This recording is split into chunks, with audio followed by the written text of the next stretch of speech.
For many of us, when we face difficulties and challenges in life, we have this feeling that Allah has abandoned us. We're entirely on our own. Life is becoming more and more difficult, and God is just not there to help us.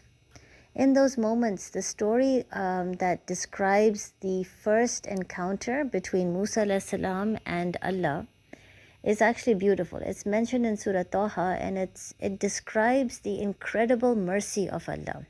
So imagine this, Allah being the Almighty, the Lord of all the universes, the King of Kings, is now addressing one of his slaves. And he's introducing himself as Allah. And he's informing the slave that you have been selected for something amazing, for something special. You are now a prophet. And I would like you to go and give this message to the Pharaoh. And Musa a.s., despite now hearing God's voice, is still terrified of the Pharaoh. So it's very clear from the statement that he makes to Allah in response that he is so scared of facing the Pharaoh and giving God's message. So Allah then shows him some miracles, some beautiful signs. And those signs make it very clear how powerful and mighty Allah is. Those signs make it very clear that if Allah wants to protect Musa a.s., nothing can harm him. Even a snake that is massive, violent, on the verge of attacking Musa a.s.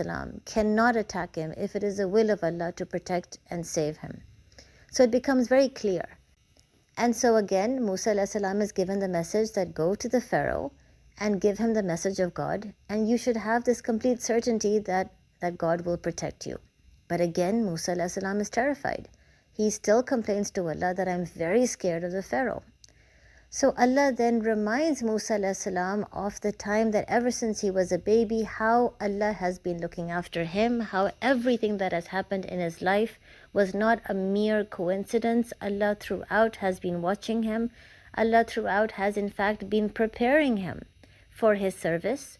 And so nothing was basically by chance. Everything has been planned. And if everything has been planned up till now, everything has been planned after this as well. So Allah is in control of everything. He should have trust in God. But Musa a.s. is still terrified of the Pharaoh. And so he asks Allah that, can you strengthen me with my brother? And so Allah says, okay, granted, now you have a brother. Harun a.s., he is going to accompany you in this mission. So both of you now go and give the Pharaoh my message. And now both of them are scared of the Pharaoh. So both of them now respond and tell Allah that we are terrified of the kind of excesses that the Pharaoh might commit against us. So imagine it's one after the next, things that Allah is providing them, giving them this assurity that I will be there for you. I am God. I have all the power in the world. Nothing is going to happen to you. But they are absolutely terrified of the Pharaoh. And not once do you see Allah interrupting them, Allah scolding them, Allah losing his patience with them, Allah reprimanding them, not once. On the contrary, what you see is that at that moment in time, Allah understood that I need to be Musa's friend right now.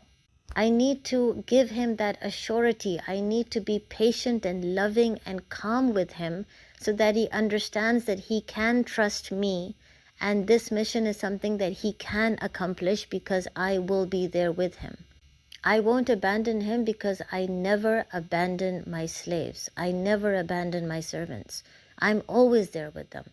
And that is precisely what you would expect from a friend. So whenever you're panicking or you have this difficult mission ahead of you, a massive challenge, you would expect your friend to be there to calm you down. That is precisely the role that Allah is playing right now. Even though being the Almighty, he doesn't have to do anything. He doesn't have to play the role of a friend, but he's choosing to do that because he understands that at times the mission that is given to his slaves is very difficult. And so he's there to help them. And this is what we have to understand in our lives as well. When life becomes tough, when there are challenges and there are obstacles, Allah does not abandon you. He's there to help you. He doesn't expect you to muster up the courage and figure it out on your own. He's always there to help you. So the words of consolation that your grieving heart needs to hear will be given to you. The solutions that you require will just come to your mind. The help that you need will be provided to you. All you have to do is trust Him.